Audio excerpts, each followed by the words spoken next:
friends, it's Christy. Welcome back to my channel. Today I'm going to be making a card using Lawn Fawn's Extra Special Easter. So I'm stamping out my images with Memento Tuxedo Black ink, and I'll be coloring with my Copic markers today. So I'm starting with my Easter bunny, and I wanted it to look like a chocolate bunny since it's got that bite out of its ear. So I chose E55, E57, and E59. I'm just going to work on the head at first so that I have time to blend since he's a little bit of a larger image. So I started with that E59 to lay in my shadows on the lower part of his head, especially around where that bow is, and then on both of his ears. And then I blended that out with the E57, and then I'll fill in the rest of that space with the E55. These browns have kind of a dusty quality to them that I feel works really good for things like chocolate and tree bark and all of that. Now I did go back over the bunny with a second layer of each of those colors just to make the color a little more rich and add a lot more contrast. On the lower half of his body, I'm going to add those shadows with the E59 right up under that bow. It's kind of large, so I feel like it would cast a deeper shadow, so I was a little bit thicker there than I am on other areas. I did also add some shadows between the legs to separate them out so he doesn't look like one big chocolate ball, that he has some definition to him. So I'm blending out again with that E57. I'm going to leave a large patch of area on his hind leg for that E55. I feel like because it's so large, the sun would really hit there and leave a nice highlight. And I did go over the bottom half of his body with a second layer of all of those colors as well. To help him look more like a chocolate bunny and not just a brown bunny, I'm going to color in his nose, ears, and tail with that E59. So it'll be like a dark chocolate layer. I was wandering through the Easter candy aisles earlier today, and I noticed that a lot of the chocolate bunnies had that kind of coloring, so that's what I decided to go with. I wanted my Easter basket to look like white wicker, so I'm using W00, W1, and W3. I'm going to use the W3 to add a little shading to each of the braided sections of the band around the top, and then also to the inside of the handles. And then I'm just going to pick a side. I picked the right side, and I'm going to add some shading on each of the woven sections of the bottom part of the basket. So I'm using the W3 on the right and then blending towards the center with the W1, well, towards the top on the braided part there, but towards the center on all the other areas. And then the last little bit that's left, I'm going to color in with the W00, just really quick and easy. The eggs I'm going to color in a pastel rainbow to match the pattern paper that I'll be using later on the card. So I'm using R00, R20, and R22 for this first egg, and I'm going to color darkest to lightest on all of these with the shading at the bottom and the highlight at the top where the sun would hit. And then I'll also color a jelly bean inside the cracked egg to match. And once that egg has dried, I'll go back and add a little dot detail towards the bottom. The next egg I'll be coloring with Y00, Y11, and Y13, and I'll color a jelly bean to match as well. It's a super tiny little egg, but I am going to squeeze in all three colors. The next combination I'm using is BG10, BG11, and BG13. And I'm just going to continue coloring the rest of the eggs exactly the same, darkest to lightest, and I've got the marker colors right up there for you. So today I actually bought a bunch of Easter candy like I mentioned earlier, and then I brought it home and left almost immediately for my writers group. And I got home just a little while ago, and I came in my craft room, which just happens to be where I usually hide all the, Easter candy, Christmas gifts, that kind of thing. and I noticed that my closet door was a little bit ajar. So I was like, okay, I'm one of those people who just has everything a particular way, so I absolutely know when something is not right. And I knew instantly that somebody had been in here. So I went and questioned my kids about it, and my middle son, who's 15 going on 16, admitted to it right away.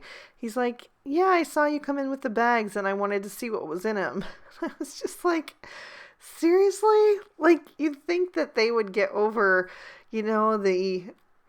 I don't know. I guess teenagers are sneaky and stuff like that, but you think they wouldn't care so much about Easter baskets at their age. I mean, my kids are 14, almost 16, and 17 and a half right now. So, I mean, my husband thinks I'm crazy that I'm still doing Easter baskets, but I just want to preserve their childhood as long as possible. I mean, I was way younger than they are now, when I no longer had a mom in my house to do that kind of thing for me. And so, I don't know, maybe I spoil them a little, but what do you guys think? Do you cut your kids off from that kind of thing at a certain age, or do you continue it on right up until they graduate high school, which is probably what I'm going to do, to be honest. So I hope you guys didn't mind my little story time there, but I'm going to get back to the coloring now. So I'm using RV13, RV14, and RV17 to color in the bow on the chocolate bunny and on the Easter basket, and I also colored in one of the jelly beans. And now I'm using YR01, YR02, and YR04 to color in the plastic egg that's split open with the jelly bean spilling out. And then I colored the inside of the egg with the YR04, but I just went a lot darker than the outside just so it would have some more shadow. And then I'm going to fill that in with the YR02. And then I'll take a black Sakura Jelly Roll pen and use that to darken up the bunny's eye so it doesn't get lost. And I'll trim these out with the matching dies. So I've got a couple strips trimmed out of the Spiffy Speckles Lawn Fawn pattern paper pad. And I'm taking a piece of plain white typing paper and running some adhesive down that, and I'm going to line up those strips on a diagonal until they fill up the entire card base. So I'm loading that up with some tape runner. I usually use liquid glue, but I thought the tape runner would work better for this so that I can adjust as necessary. And let me tell you, it was a good thing I did, because I didn't have things placed quite right, and I did have to peel off everything. And then I was able to figure out what my mistake was. My strips weren't quite long enough with the angle that I was going at, so I needed to use just a little bit of a gentler angle. But I was able to fill up all of that space with all of the strips. So I've got all of the colors, and then I'll just take a little bit of the pink that's left over from the bottom, and I'll use that to fill in the area at the top. And then I'm going to trim this down with the Lawn Fawn outside in stitched rectangle die. I'll peel off the excess and then pop that out of the die, and then I'll have a nice panel that is made from that striped paper, which I think is super cute. For my focal panel, I'm taking another piece of the Spiffy Speckles paper. This one is white with a blue speckle, and I'm adhering that to a plain white square so that it just gives it a little more stability. And then I'm adhering a grassy border down at the bottom using the green Spiffy Speckle. So that's the only color that was not in the stripes of the actual card. And then I have a tiny little strip of thin grass that I'm going to add behind there just to make the scene look a little more full, since I have a lot that's going to be sitting on the ground. So I'll just pull that up and adjust it as necessary. And then I've actually got a third thin little strip there that I'm going to add as well. I just felt like the bottom wasn't quite as substantial as the top, since the top was a lot larger, so that just helped to fill in that area. Then I can begin to add my images. I'm starting with the Easter basket, which is going to be placed over on the right, And I'm adding that behind the second layer of grass, so there'll be just a little more depth to the scene. Just making sure that I have perfect placement before I press that down into place. Then I'll grab my chocolate bunny, and that's going to go over on the left-hand side. And this time I'm tucking it in behind the third layer of grass. Again, like I said, just to add a little more depth. So I'm going to make sure that that's pressed firmly where I want it. And then I'll add the cracked open egg with the jelly beans right in front on the top layer of grass. For my sentiment, I'm using Forget Me Not ink, and I'm stamping on another piece of that blue on white spiffy speckles, so it's the same print as the background of the focal panel. And I just stamped out Happy Easter. And then I'm also going to stamp on the inside of my card using Lawn Fawn's Manatee ink. And this time I'm going to stamp out the Have an Extra Special Day, as well as the other chocolate bunny and an egg that was in that stamp set. And I stamped that down twice to get a really good impression. Then I can take my homemade background and add some liquid glue to the back of that. I'm going to add that to my card base. I realized that I wanted it flipped, so I just did that quickly so that the stripes are kind of going in rainbow order from the top right to the bottom left. I added some foam tape to the back of my focal panel so it gives it a little bit more lift, and I'm going to press that down into place in the top center.